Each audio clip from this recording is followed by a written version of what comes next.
clase vamos a abordar el análisis de la reforma de la Constitución Nacional operada en el año 1994 en materia ambiental y específicamente aquellas cláusulas vinculadas directamente con la variable ambiental, en especial el artículo 41 y el artículo 124. De esta manera, a partir de los análisis propuestos, estudiaremos los cambios que operó la reforma en materia de competencia ambiental en el ámbito del artículo 41 y, a su turno, al encarar el análisis del artículo 124, la extensión, el alcance, el significado del llamado dominio originario reconocido expresamente a las provincias sobre sus recursos naturales. Por último, les aclaro que la clase, en virtud de la importancia de la extensión que los temas involucran, se va a desdoblar a su turno en dos clases comprensivas de los temas incluidos en la unidad número 4.2. Muchas gracias. Entrando al análisis de la reforma constitucional en materia ambiental, hablar de medio ambiente, ya vimos, implica para nosotros adentrarnos en el estudio del denominado sistema de derechos humanos y en particular en los derechos humanos de tercera generación. Ahora bien, en relación a la reforma constitucional y tal como lo muestra la diapositiva, es posible distinguir a efectos del estudio dos etapas. La etapa previa a la reforma y luego el proceso que desembocó en la reforma constitucional del 94. Hemos visto que con anterioridad a la reforma, nuestra Constitución Nacional no preveía una protección expresa directa del medio ambiente, aunque sí una protección implícita en el artículo 33. En relación al sistema federal, podríamos decir que nos encontrábamos con un federalismo que propugnaba la división vertical del poder, sumado a una trama de relaciones horizontales, donde era posible distinguir, siempre enfocándonos, por favor, entiendan esto, en materia ambiental, la distinción de facultades reservadas por las provincias, delegadas a la nación, y las denominadas facultades concurrentes, cuando en el sentido de que algunas podían ser ejercidas no de manera simultánea por nación o bien por provincias, pero en el entendimiento de que cuando les correspondía su ejercicio a uno u a otro poder, excluía su ejercicio simultáneo. Asimismo, en el plano doctrinario, no debemos olvidar que con anterioridad a 1994 y dada la estructura de nuestro federalismo, se dividían las aguas en doctrina, sustentando dos posiciones que trataban de determinar a qué poder le correspondía, qué poder era titular de ejercer una facultad de legislar en materia ambiental, ya sea el gobierno central o bien los gobiernos locales. Para unos, de manera muy sintética, por no haberse delegado a la nación poder alguno sobre el tema, era materia exclusiva reservada a las provincias, mientras que para otros se trataba de competencias concurrentes. Por supuesto que esta forma de ver las cosas trajo como consecuencia ya en la práctica que cada provincia legislara como un sistema estanco en materia ambiental, totalmente desarticulada de la situación de las demás provincias. Por supuesto que desde una mirada sistémica no se tenían en cuenta las distintas leyes o principios que regulan el nacimiento, el desarrollo y la extinción de algún elemento natural en particular, conocimientos que nos aportan las ciencias naturales. Entre esos principios destaco la interdependencia. El principio de interdependencia nos dice que cualquier acción que el hombre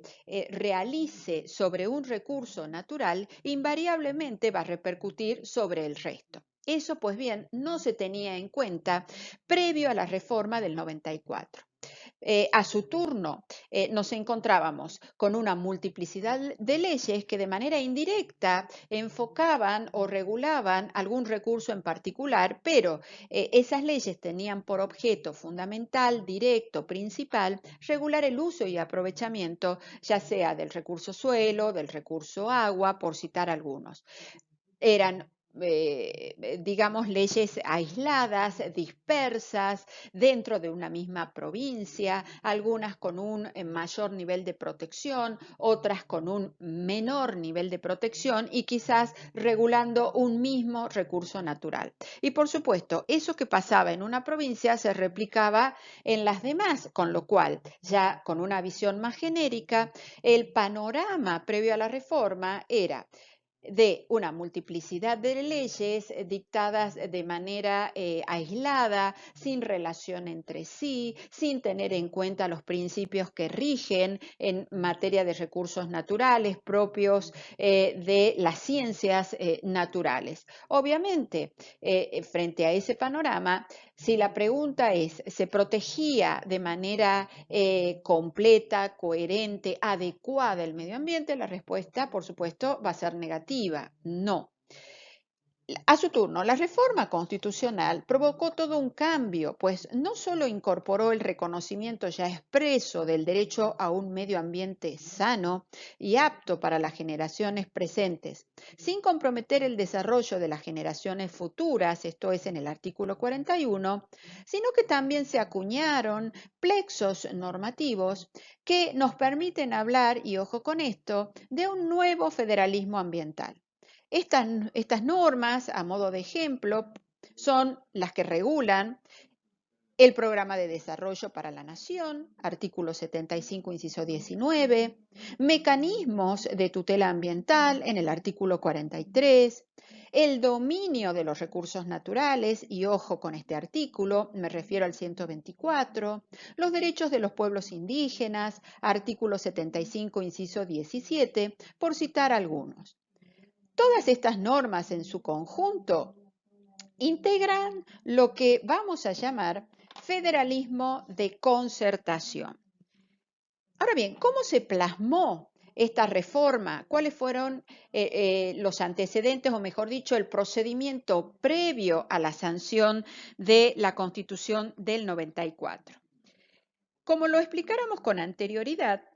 la preservación del ambiente, ya hemos visto, encuentra su razón de ser en la preocupación que suscitaron los altos niveles de contaminación en todos los países, sobre todo en los industrializados, hacia fines de la década de los 70. Empezó entonces a surgir la idea de que este modelo de desarrollo que traía aparejado la contaminación, por ejemplo, del agua, del aire, de la tierra, no era deseable. Y por supuesto, ya trasladando esa preocupación a nuestro país, se tornaba ineludible, impostergable, incorporar a la Constitución una norma tuitiva del ambiente. Es así que la ley 24.309, que declaró la necesidad de reforma constitucional, este tema ya lo vimos, pero les refresco, mejor dicho, dividió los puntos a modificar en dos grandes grupos. Por un lado, el denominado núcleo de coincidencias básicas y por el otro, las cláusulas abiertas a diferentes temas habilitados sobre los que el Congreso Nacional, en virtud o en ejercicio, mejor dicho, de su poder preconstituyente, dejó librado su debate a la propia Convención Constituyente. Y en esta última categoría, es decir, como un tema habilitado, cabe ubicar a la temática o a la cuestión ambiental. Fue así que, con algunas modificaciones, se incorporó el nuevo artículo 41 a la Constitución Nacional, ya como una cláusula ambiental, en el capítulo segundo del título primero de la Ley Fundamental. Entrando al análisis del artículo 41, les voy a explicar los aspectos salientes de los párrafos en los que se divide dicho artículo. Les hago esta aclaración por cuanto deberán completar el análisis y el estudio del tema propuesto con la bibliografía específica, poniendo el acento en lo que expresamente surge de la Constitución Nacional. Comencemos por el primer párrafo. El primer párrafo vamos a analizar cuál es la pretensión ambiental, esto es, cuál es el bien jurídico protegido y las consecuencias que derivan de ese bien jurídico protegido. Una primera aclaración. El artículo 41 se refiere al ambiente, pero no lo define. Por supuesto que no cualquier ambiente es apto para la vida humana en condiciones saludables, sino que específicamente el constituyente calificó a ese ambiente con los adjetivos de sano y equilibrado. La primera calidad, esto es la sanidad, por supuesto que acompaña desde sus orígenes a toda corriente ecologista, pero no está exclusivamente ligado a la necesidad de preservar y de no contaminar a los elementos que integran el ambiente, sino que lo deben entender con un sentido mucho más abarcativo. En efecto, este deber se entiende que también incorpora, abarca a todos los ámbitos construidos por el hombre, que deben cumplir con determinados requisitos mínimos de bienestar. Respecto de la segunda calidad, esto es el equilibrio, no se trata, en primera aclaración, de el equilibrio natural del ambiente, sino que lo que se pretende garantizar es el equilibrio de aquellos ambientes transformados por el ser humano. Esto significa que todas las modificaciones que se producen se deben realizar en condiciones aceptables, equivalentes a las que resultan de la propia actividad de éste. Continuando con el análisis, el artículo 41 consagra o reconoce el derecho a gozar de ese ambiente que ya hemos explicado, sano y equilibrado, pero impone asimismo el deber de preservarlo. De esta manera hablamos de derecho-deber. Al reconocerlo como un derecho-deber, de esta manera nuestra Constitución lo diferencia de una expectativa, esto es, le otorga una mayor intensidad con la peculiaridad de que el sujeto destinatario de la pretensión, esto es, del derecho a gozar de un medio ambiente sano, equilibrado, es al mismo tiempo su agente. ¿Esto qué significa? Que asume un activo protagonismo para que tal pretensión sea de la máxima intensidad y así no quede reducida a una mera expectativa.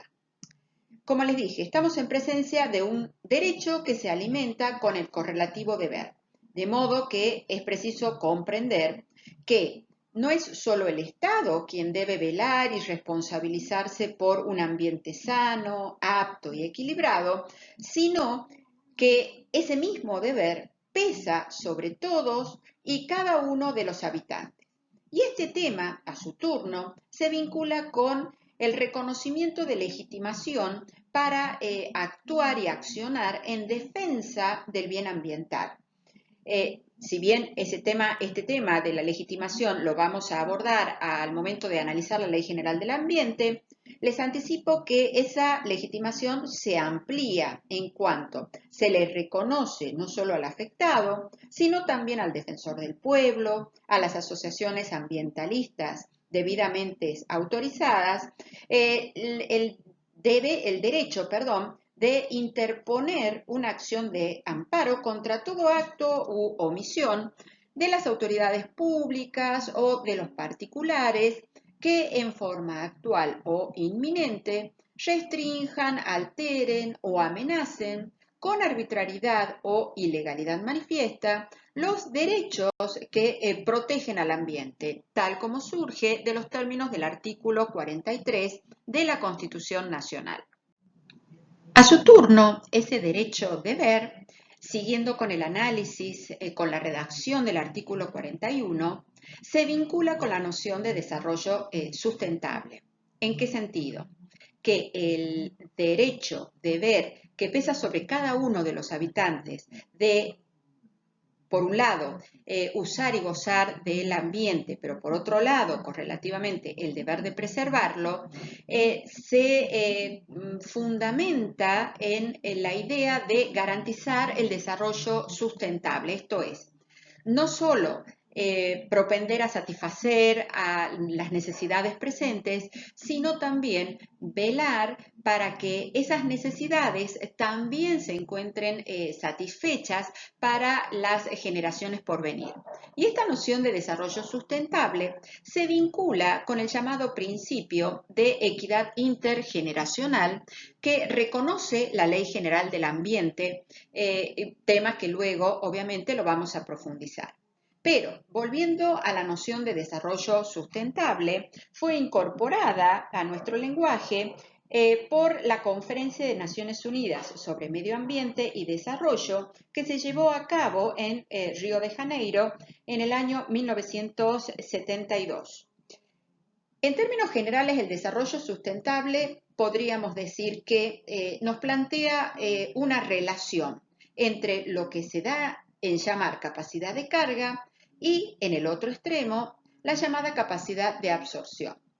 La llamada capacidad de carga tiene en cuenta, computa los recursos, entendido el término recursos, por supuesto, en un sentido amplio, que son utilizados o bien que van a ser utilizados por una población determinada, mientras que la capacidad de absorción en el otro extremo tiene en cuenta de qué manera el sistema natural neutraliza los efectos negativos derivados de la actividad humana sobre el ambiente.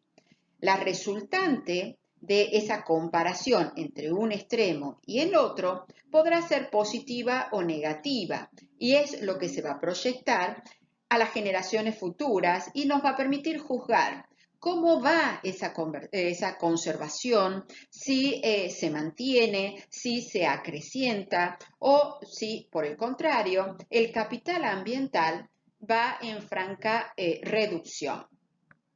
¿Cómo podemos definir ese desarrollo sustentable? No debemos caer en el error de considerar que solo engloba, comprende el progreso económico o un crecimiento sostenido, sino que a esos parámetros se deben incorporar los valores que se asimilan o transmiten en el tiempo y que son los que van a asegurar la permanencia de lo que debe ser mantenido. Precisamente,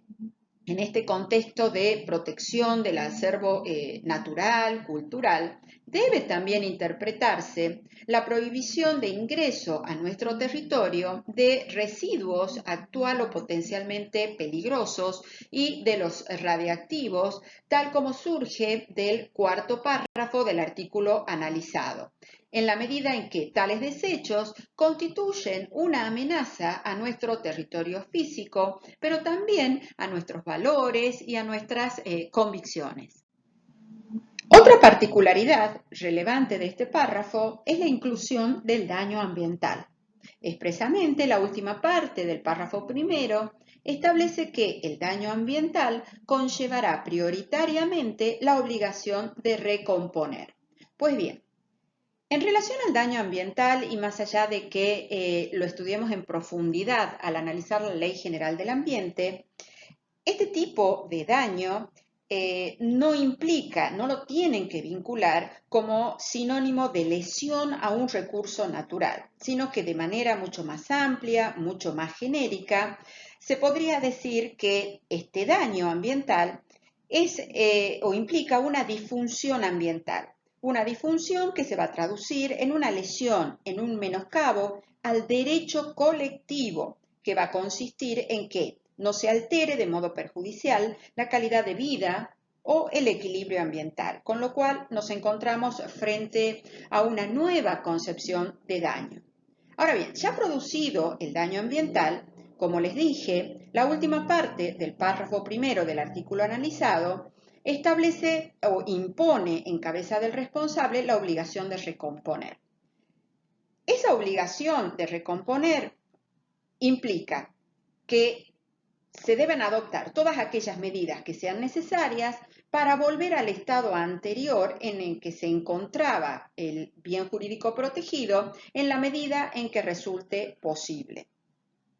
En igual sentido, la Ley General del Ambiente, en principio, exige también recomponer, pero no obstante, si ello no fuere factible o posible, establece que se aplicará una indemnización sustitutiva que deberá ser determinada por el juez interviniente.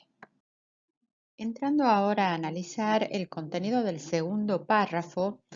vamos a destacar cuáles son los aspectos que se desprenden del mismo. En efecto, dicho párrafo nos dice expresamente que las autoridades proveerán a la protección de este derecho, a la utilización racional de los recursos naturales, a la preservación del patrimonio natural y cultural y de la diversidad biológica y a la información y educación ambiental. Pues bien, de la lectura de dicho párrafo y de acuerdo a lo que podrán leer de la diapositiva,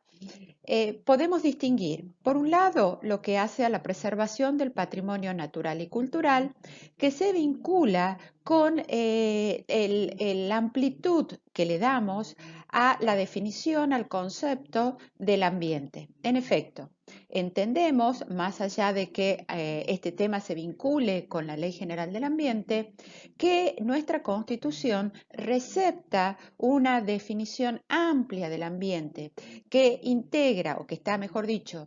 integrada no solo por los recursos naturales, sino también por aquellos recursos llamados culturales y por el hombre que, mediante la utilización de los distintos elementos naturales,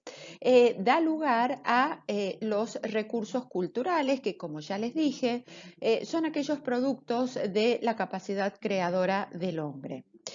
Respecto de la utilización racional, ¿sí?, de esos recursos, asumido explícitamente por el artículo 41, podríamos decir que dicha utilización se ubica en un punto intermedio, en un punto de equilibrio entre una posición extrema,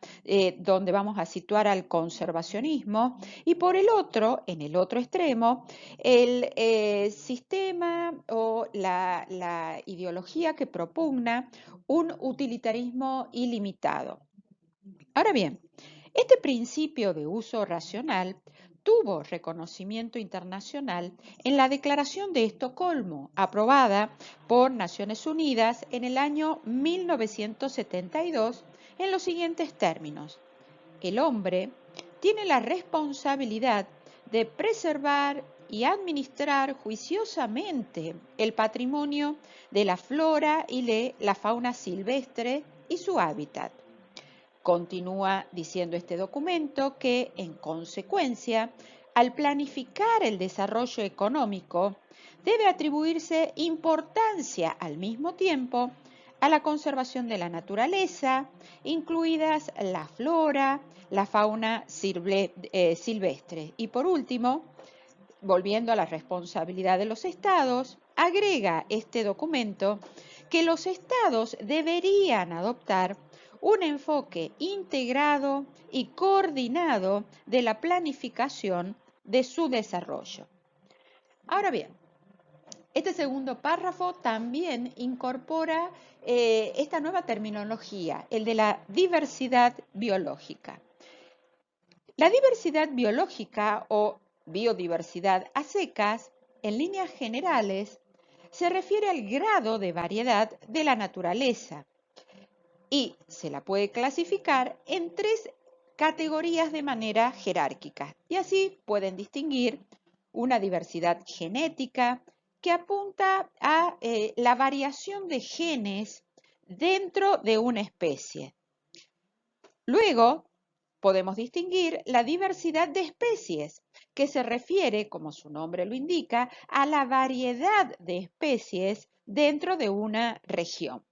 Y por último, la diversidad de ecosistemas que Podríamos decir, resulta más complicada de medir que las dos anteriores, ya que es difícil de determinar hasta dónde llega, cuál es el límite de los ecosistemas y de las comunidades, es decir, de las asociaciones de especies. De modo tal que la cláusula constitucional recepta esta diversidad biológica en un sentido amplio, incluyendo tanto la genética como la diversidad de especies, como la diversidad de los ecosistemas. De modo que se adopta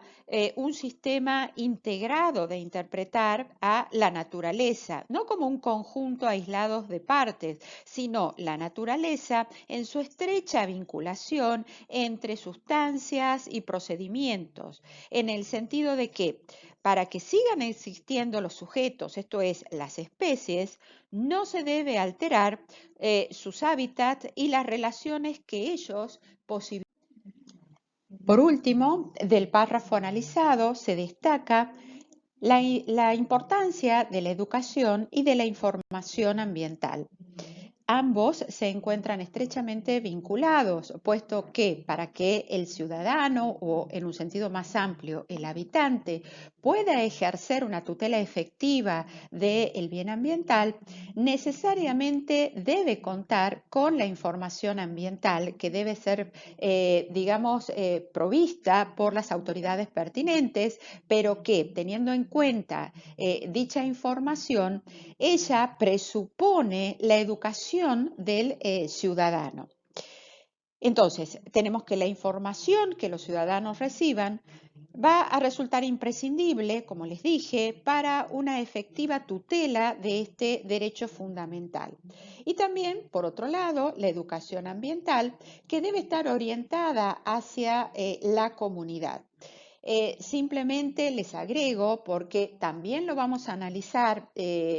al encarar el análisis, o mejor dicho, el contenido, el estudio de la Ley General del Ambiente, que tanto la educación como la información ambiental se encuentran dentro de dicha ley analizados, previstos en distintos artículos. Puedo mencionar, a modo de ejemplo, en el artículo 2, dentro de los objetivos de la política ambiental, el artículo 8, ya vista la educación como un instrumento de la política y de la gestión ambiental. Luego el artículo 14, en cuanto establece categóricamente la importancia de la educación ambiental como una herramienta para transmitir valores, comportamientos y actividades acordes con un ambiente sano entre todos. La educación de esta manera sirve para orientar la conducta hacia la conservación de los recursos naturales y su utilización sostenible. El tercer párrafo del artículo comentado consagra, o mejor dicho, reconoce la distribución de competencias legislativas entre nación y provincias en materia ambiental y que precisamente sienta en este sentido las bases, los fundamentos de un auténtico federalismo de concertación. En efecto, dicho párrafo expresa que corresponde a la nación dictar las normas que contengan los presupuestos mínimos de protección y a las provincias las necesarias para complementarlas sin que aquellas alteren las jurisdicciones locales. Ahora bien, de esta manera, podríamos decir que el tercer párrafo de este artículo presenta una particularidad por cuanto se aparta de la concurrencia en el sentido tradicional para dar lugar a una nueva concurrencia, pero siempre con la aclaración en materia ambiental, entre las funciones legislativas que le corresponden al Estado Nacional como a las provincias. De manera esquemática, podríamos decir que este nuevo sistema de competencia o distribución, mejor dicho, de competencia, se estructura de la siguiente manera. Por un lado, tienen que reconocer la competencia de dictar las normas que contengan los presupuestos mínimos de protección ambiental, que es asignada, reconocida de manera exclusiva y excluyente al Poder Central. Y en segundo lugar, el ejercicio de esa competencia, como no regula la totalidad de la materia, se le otorga en este sentido a las autoridades provinciales la respectiva función competencial legislativa para complementar esa legislación de base, también de manera exclusiva y excluyente. O sea, en suma, lo que las hace complementarias a estas facultades es que ambos órdenes deben concurrir para la formación de un sistema unificado en materia ambiental. Ahora bien, si bien los aspectos centrales del análisis de este párrafo ya fueron enfocados, analizados por la doctora Elizabeth, les completo lo ya analizado por ella, aclarando o reiterando ciertos conceptos. De la lectura entonces de este tercer párrafo, podríamos distinguir, por un lado, en cabeza del Estado Nacional, la facultad de dictar las llamadas leyes de presupuestos mínimos y por el otro, la facultad de las provincias, reservadas estas facultades, de sancionar leyes complementarias. Podríamos decir, citando al doctor Vidal Campos, que estas leyes de presupuestos mínimos constituyen un piso al que las provincias quedan habilitadas como para colocar un techo más alto para complementarlas, en virtud de la potestad de las provincias de extender, de ampliar la protección ambiental en sus territorios, teniendo en cuenta las características propias, la realidad propias de cada una de ellas. A su turno, respecto de qué se entiende por leyes de presupuestos mínimos y más allá de que este tema se vuelva a tocar al momento de analizar la Ley General del Ambiente, podríamos agregar o pueden agregar de que la Ley General del Ambiente define a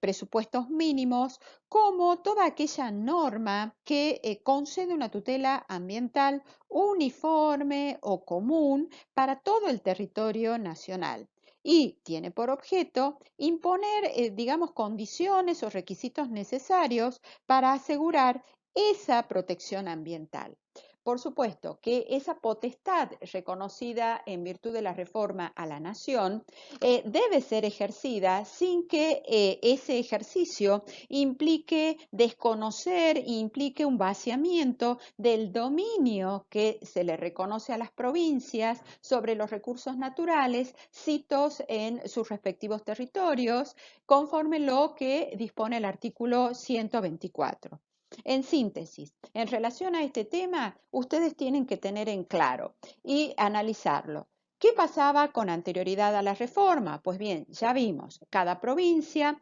se reservaba la facultad de sancionar leyes que apuntaban más bien a regular el uso y aprovechamiento de sus recursos naturales y de manera indirecta tender a su protección. Leyes muy dispersas, multiplicidad de leyes, muchas veces contradictorias entre sí, cuya aplicación se limitaba a los límites del territorio provincial y que muchas veces entraba en colisión, en contradicción con la legislación sancionada por el resto de las provincias. La situación cambia entonces con la reforma del 94 y pasamos desde el punto de vista legislativo a hablar de facultades concurrentes a facultades concurrentes complementarias, lo que nos permite hablar de un federalismo de concertación.